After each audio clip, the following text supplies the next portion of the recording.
We are moving on to another championship final in a 95 kilogram plus veteran matchup. These are the big boys. This is the heavyweight matchup, and in this one we have Latvia versus Kazakhstan. And as you can see,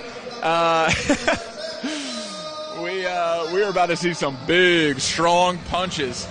But before we do, we start on the chess round for all regular chess boxing matches, the regular rule set. So here we go. About to begin. The veteran category is people over the age of 40. So both of these men over 40 and over 95 kilograms, which for our American viewers, that is 208 pounds. So essentially a heavyweight. And the Latvian, I just was my opponent in the first round of Chessboxing Fit. So we were here in the bag together not more than half an hour ago. Nice. How was his chess? Decent, very decent. I had to be careful. I think it was mostly time pressure that made him, psychologically crack at the end. Yep. But other than that, technically, a bit hesitant.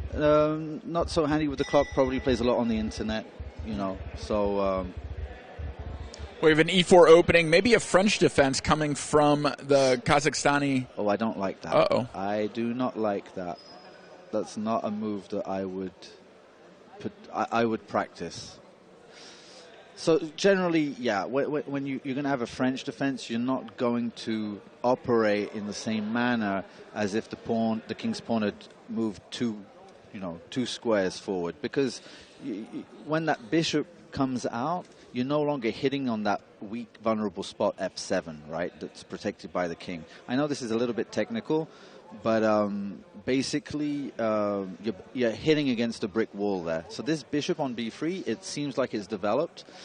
You could argue now that it is pressuring d5, but you could also argue the opposite, that it's actually kind of trapped.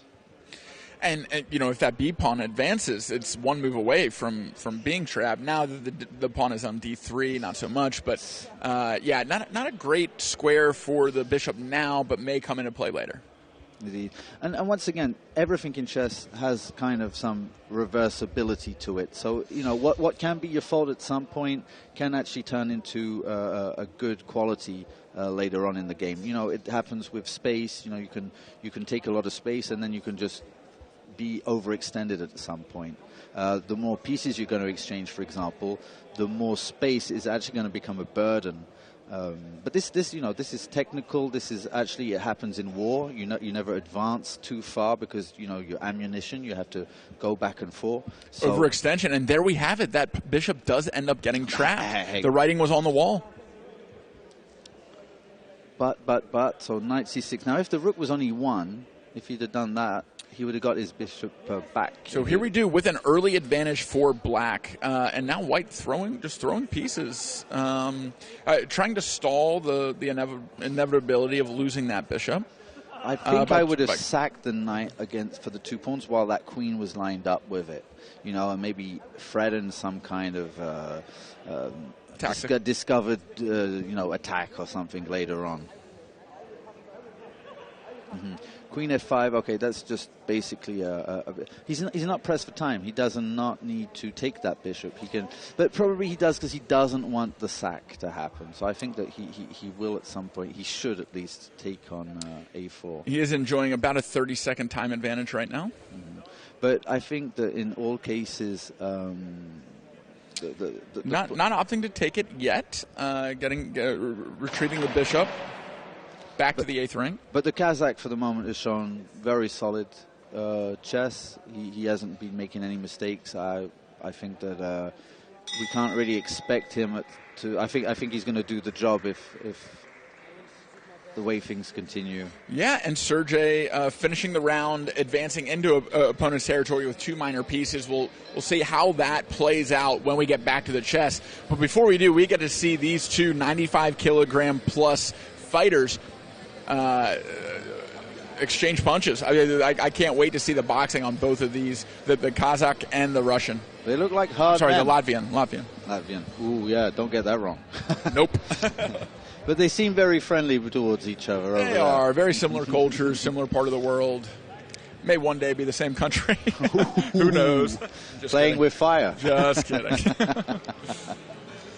I hope. So it looks like this isn't light, is it? No. No. I see the Latvian with a helmet. Oh, yeah, no. Yeah. Maybe because it's veteran? Is that? I don't know if that's the case.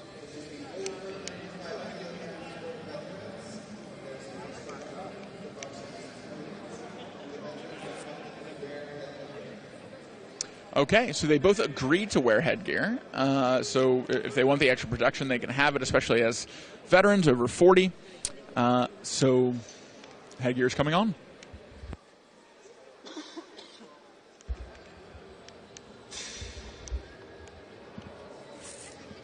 Can you actually choose to not have it, or do you have to have it? Because some people don't like headgear. Based off of what the ring announcer said, it sounds like they both opted to vote to wear it.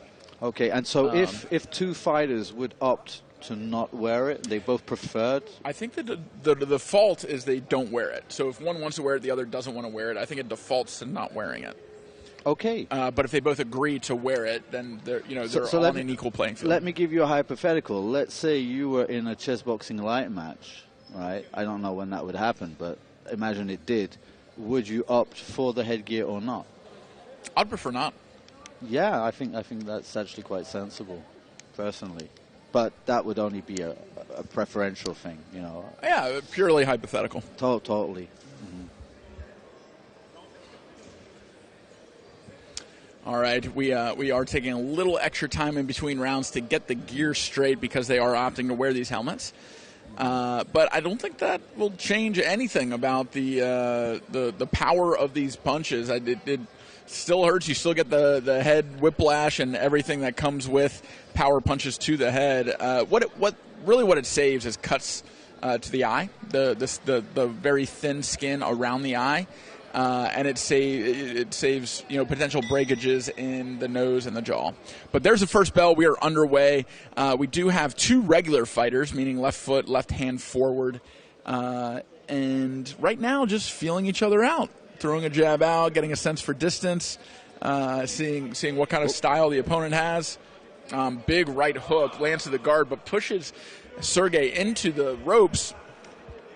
Being broken up by the fighter, and the Kazakh literally hopping right back into action. I like the extra momentum. Oh, but actually, it's a bit of a gazelle punch. I'm quite surprised. Yeah, and just like a lot of vigorous, passionate kind of attacking so far. Is it over? I've seen things like that happen.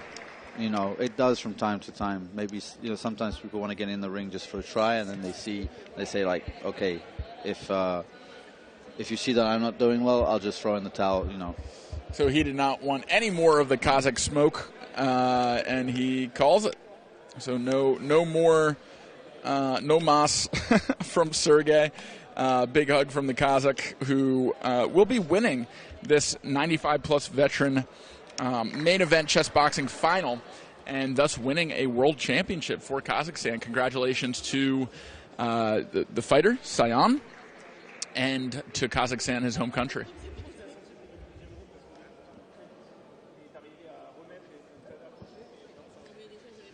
Waiting for his flag to enter the ring. Have you seen the young Kazakh? There's a young Kazakh who's here who passed him the flag. He is absolutely fabulous. He is like Olympic level boxing with 2,000 chess. And he's like 16, 17 years old. he's crazy. Is that young? Yeah.